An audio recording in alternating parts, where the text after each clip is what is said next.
Hi everybody, today we're going to read The Singing Mermaid by Gina Donaldson. It goes with this week's learning. I hope you enjoy it. Did you ever go to Silver Sands on a sunny summer's day?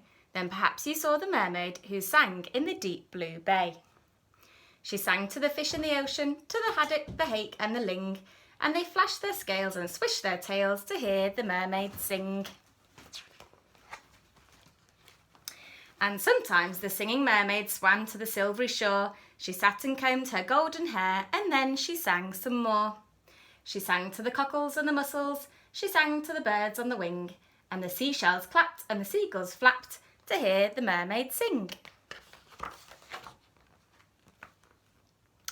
When Sam Sly's circus came to town, Sam took a stroll by the sea.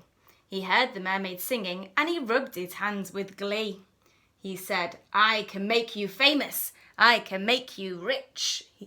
You will swim in a pool of marble and sleep on a fine feather bed. You shall sing for the lords and the ladies, you shall sing for the queen and the king, and young and old will pay good gold to hear the mermaid sing." "Don't go," cried the seagulls, and the seashells warned, "He lies." But the mermaid listened to old Sam Sly and smiled as she waved her goodbyes. And he took her away to the circus, and she sang to the crowds round the ring, and more came the deafening roar when they heard the mermaid sing. Now the mermaid shared a caravan with Annie the acrobat and Ding-a-Dong the circus dogs and Bella the circus cat. And she made good friends with the jugglers and the man who swallowed fire and the clown with the tumble-down trousers and the woman who walked on wire. But she wasn't friends with old Sam Sly. No, she didn't care for him, for he made her live in a fish tank where there wasn't much room to swim. And there was no pool of marble, there was no feather bed, and when she begged him, "Set me free," he laughed and shook his head.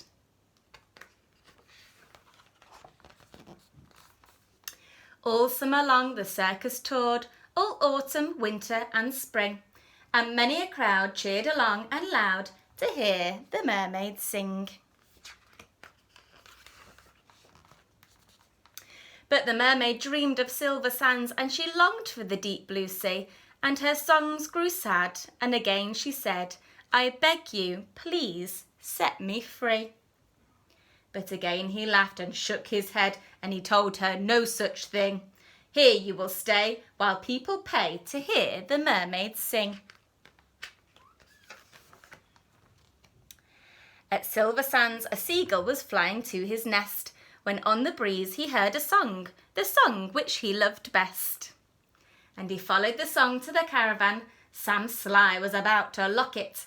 The seagull watched as he turned the key and slipped it inside his pocket.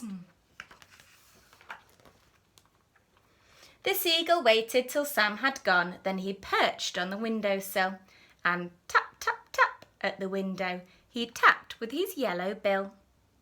Come back to Silver Sands, it's only a mile away. I can find the key and set you free, if you'll come back home to the bay." "Escape," barked the dog, "escape," meowed the cat. But the mermaid sighed, "I'd fail, for how could I walk to Silver Sands when I only have one tail?"